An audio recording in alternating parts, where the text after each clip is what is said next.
আজ video thumbnail দেখে যদি তোমরা মনে করো কোনো ধর্মীয় সুশ্রুতি দেওয়ার জন্যে এটা আমি বানিয়েছি, তাহলে কিন্তু সম্পূর্ণ ভুল হবে। না, আমি বড়মার মন্দিরের সময় সারণী বা পূজার উপাচার নিয়েও কিন্তু কিছুই বলবো না। কারণ বর্তমানে ইউটিউবের দৌলতে তোমরা সবাই জেনে গেছো যে বড়মার মন্দিরটা আসলে কোথায় অবস্থিত, সেটা কবে থেকে কবে খোলা থাকে, সময়টা কখন, কিভাবে পুজো দিতে হয়, এই সব কিছুই। তাই আমার ভিডিওতে সেসবের পুনরাবৃত্তি অবশ্যই থাকবে না, থাকবে আমার মনের কিছু কথা, যেটা আমি তোমাদের সাথে শেয়ার করব।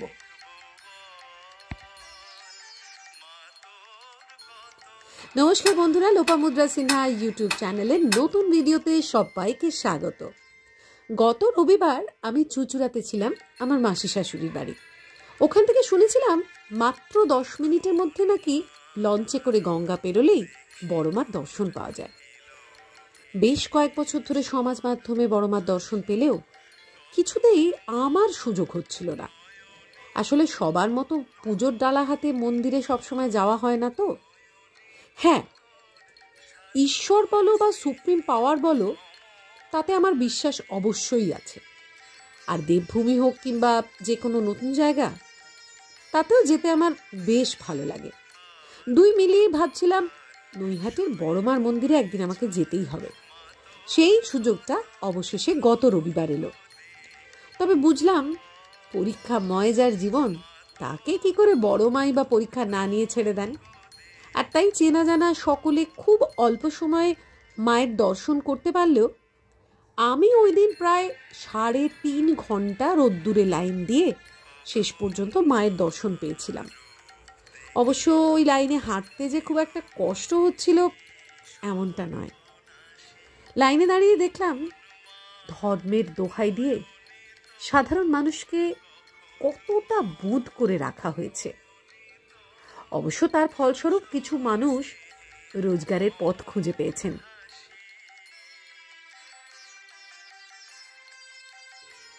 আচ্ছা, আমি কিন্তু এই কথাগুলো কাউকে আঘাত করার উদ্দেশ্যে বলছি না। হ্যাঁ, মন্দিরের কাছে পৌঁছে দেওয়ালে একটা লেখা দেখলাম, ধর্ম হোক যার যার, বড়মা সবার। এটা বেশ ভালো লাগলো।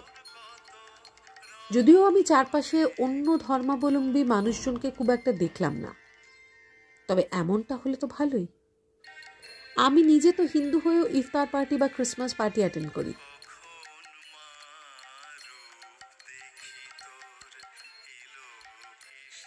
ওই দিন পুজোর ডালা আমার হাতে না থাকলেও প্রণামী কিন্তু আমার হাতে ছিল মন্দিরে মায়ের কাছে দেওয়ার জন্যে।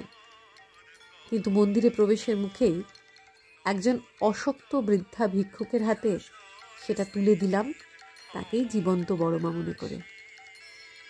কি বন্ধুরা, আমি ঠিক করিনি? প্লিজ কমেন্টে জানিও। যাই হোক, মন্দিরে তো ঢুকলাম অবশেষে, আর মন্দিরের ভিতরেও ছিল অনেকটা লাইন। আর সেই লাইন পেরিয়ে যখন অবশেষে মায়ের সামনে পৌঁছলাম, তখনকার অনুভূতিটা ঠিক ভাষায় প্রকাশ করা বোধহয় যাবে না। যাই হোক, পুজো না দিয়েও শুধুমাত্র মন ভরে প্রাণ ভরে মাকে দেখলাম, মায়ের দর্শন করলাম, মায়ের কাছে প্রার্থনা জানালাম সবার মঙ্গলের। অস্থির এই পৃথিবীতে সবার ভালো করো মা, আর কিছু নয়।